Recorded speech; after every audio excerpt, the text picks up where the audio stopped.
السلام علیکم کلاس 3 آج ہم اپنا سبق پڑھیں گے مسلمانوں کے دوسرے خلیفہ. ٹھیک ہے. 43 پیج نمبر. حضرت عمر رضی اللہ تعالیٰ عنہ نبی کریم صلی اللہ علیہ وسلم کے جانثار ساتھی تھے. وہ مسلمانوں کے دوسرے خلیفہ بنے. ان کے دور میں اسلامی حکومت دور دور تک پھیل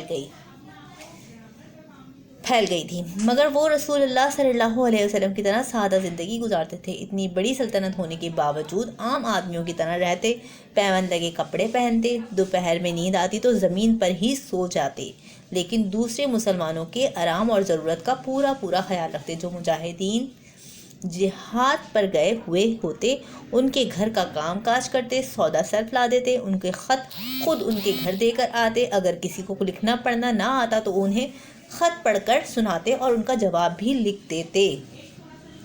اگلے صفحے پہ آپ رضی اللہ تعالیٰ عنہ راتوں کو مدینے کی گلیوں میں گھوم پھر کر لوگوں کا حال معلوم کرتے. کہیں کوئی پریشان ہوتا تو اس کی مدد کرتے. ایک دفعہ آپ رضی اللہ تعالیٰ عنہ اپنے غلام اسلم کے ساتھ بستی سے ذرا دور نکل گئے. بستی کے باہر ایک گھر سے بچوں کے رونے کی آواز آ رہی تھی. آپ رضی اللہ تعالیٰ عنہ نے اسلم سے کہا کہ معلوم کرو بچے کیوں رو رہے ہیں. گھر سے ایک عورت نے بتایا کہ بچے بھوکے ہیں، گھر میں کھانے کو کچھ نہیں ہے، میرے شوہر کا انتقال ہو چکا ہے، میں اکیلی ہوں، چولہے پر خالی ہنڈیاں رکھ کر بچوں کو بہلا رہی ہوں.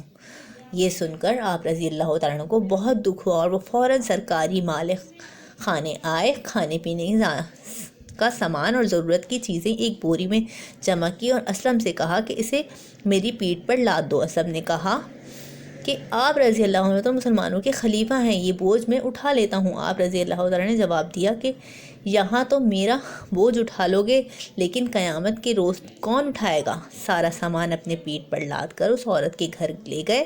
بچے روتے روتے بھوک کے ہی سو گئے تھے. آپ رضی اللہ تعالیٰ نے کھانا تیار کرنے میں اس عورت کی مدد کی اور بچوں کو جگا کر کھانا کھلایا. کھانا کھا کر بچے ہنسنے کھیلنے لگے. حضرت عمر رضی اللہ عنہ نے بچوں کو ہنستا کھیلتا دیکھ کر خود بھی خوش واپس آ گئے.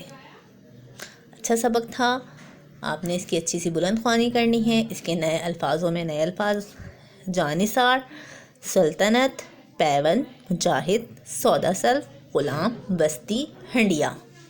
اوکے کلاس، اللہ حافظ.